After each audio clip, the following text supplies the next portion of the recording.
អ្វីដែលជាការកត់សម្គាល់គឺសម្ដេចតេជោហ៊ុនសែនទៅតែបញ្ចប់បេសកកម្មដ៏ជោគជ័យមួយបានន័យថាជាបេសកកម្មការទូតនៅក្រៅប្រទេសដែលក្នុងនាមជាប្រធានព្រឹទ្ធសភានៃព្រះរាជាណាចក្រកម្ពុជា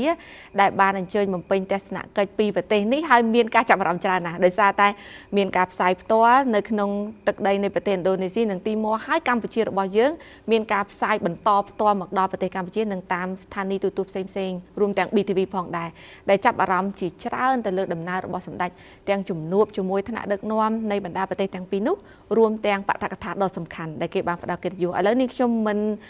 លើកឡើងច្រើនទេចូលទៅកាន់សំណួរតែម្ដងផ្ដើមចេញពីបណ្ឌិតជាតិជីលីចាក្នុងនាមជាបញ្ញវន្តមួយរូបដែលបានចូលរួមនៅក្នុងកិច្ចសភារបស់យើងថ្ងៃនេះហើយលោកក៏បានមើលឃើញព័ត៌មានជាច្រើនជុំវិញរយៈពេលប្រហែលថ្ងៃនេះរបស់សម្ដេចតេជោដែរលោកបណ្ឌិតនៅក្នុងប្រទេសឥណ្ឌូនេស៊ីមានការទទួលស្វាគមន៍សម្ដេចតេជោនៅក្នុងកម្រិតខ្ពស់ហើយជាពិសេសទៅទៀតនោះគឺការទទួលបដិសណ្ឋារកិច្ចនេះក្នុងកម្រិតថ្នាក់ប្រមុខរដ្ឋបើទោះបីជាសម្ដេចមិនមែនជានាយករដ្ឋមន្ត្រីក៏ដោយប្រធានព្រឹទ្ធសភាទៅពេលនេះគឺទទួលស្វាគមន៍ខ្លាំងណាស់នៅទីម៉ូក៏ដូចគ្នាកម្រិតខ្ពស់បំផុតថែមទៀតលោកបណ្ឌិតមើលឃើញនឹងមានការចាប់អារម្មណ៍យ៉ាងម៉េចដែរនៅក្នុងការទទួលបដិសណ្ឋារកិច្ចចំពោះសម្ដេចតេជោនេះពេលនេះទៅកាន់ប្រទេសទាំងពីរនេះចា៎បាទអរគុណអ្នកសាខ្ញុំសូមចូលសាច់រឿងឲ្យត្រង់តែម្ដងហើយពួកខ្ញុំដែលជាស្កូឡាជាបញ្ញវន្តនេះតាមបានដំណើរទស្សនកិច្ចរបស់សម្ដេចនៅពេលនេះយ៉ាងយកចិត្តទុកដាក់ហើយខ្ញុំគិតថាអ្វីដែលខ្ញុំនឹងនិយាយនេះគឺជាការយល់ឃើញរបស់មនុស្សច្រើនណាស់ដែលជាបញ្ញវន្តជាស្កូឡាទីមួយដោយសារលើកឡើងអញ្ចឹងថាហើយសម្ដេចលោកមិនមែនជានាយករដ្ឋមន្ត្រីតទៅទេពេលនេះប៉ុន្តែទៅក្នុងនាមខ្មែរក្នុងនាមប្រមុខរដ្ឋក្នុងនាមប្រទេសនេះតែម្ដងឧត្តមភាពរបស់លោកពេលហ្នឹងសរសើរច្រើនខ្ញុំទទួលសារពីមិត្តភ័ក្តិក្រៅអាស៊ានមិត្តភ័ក្តិបរទេសក៏គាត់សរសើរដែរគាត់ថាដោយសារលើកឡើងមិញអញ្ចឹងទាំងខ្លឹមសារនៃសារដែលគាត់បញ្ចេញទៅ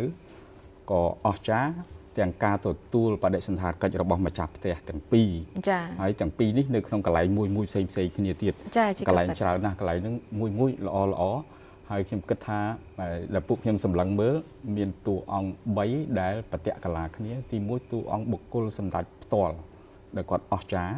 ហើយតួអង្គនេះអស្ចារ្យដែលនាំឲ្យគេឈ្មោះកម្ពុជាអស្ចារ្យជាមួយអាស៊ានហើយតួអង្គទី3នោះគឺតួអង្គអាស៊ាននឹងខ្លួនឯងអាស៊ាននឹងខ្លួនឯងគាត់ជួបអគ្គលេខាធិការអាស៊ានអីហូហែមានចែកមានអីហូហែអញ្ចឹងការចាប់អារម្មណ៍របស់ពួកខ្ញុំគឺថានេះ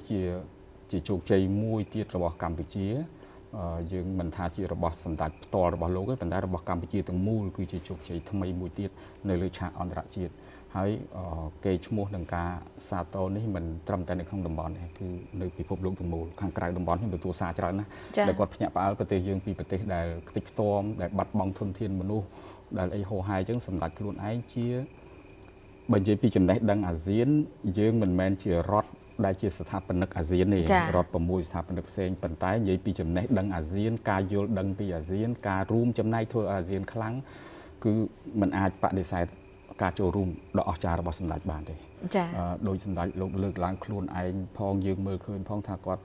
ធ្វើជាមេអាស៊ាននឹង3ដងមានន័យថា30ឆ្នាំណាហើយចំណេះដឹងគាត់ច្រើនគាត់នាំទៅឲ្យអាស៊ាននេះច្រើនរឿងដែលពួកខ្ញុំជជែកគ្នាមួយត្រង់ថាភាពអស្ចារ្យរបស់សម្ដេចគឺសម្ដេចមិនប្រឡែងរឿង3នៅក្នុងអាស៊ានទី1សន្តិភាពគឺត្រូវតែមានសន្តិភាពតំបន់នេះត្រូវតែមានសន្តិភាពអាស៊ាននឹងតំបន់អាស៊ីអាគ្នេយ៍យើងនឹងទី2គឺរឿងសន្តិសុខ security គឺគាត់សង្កត់ធ្ងន់កន្លែងហ្នឹងហើយដើម្បីមានសន្តិសុខមានសន្តិភាពមាន security អីនេះ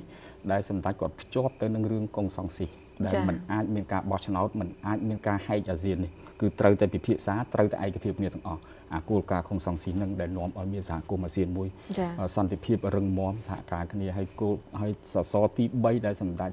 ប្រមូលខ្លាំងបំផុតគឺការអភិវឌ្ឍ development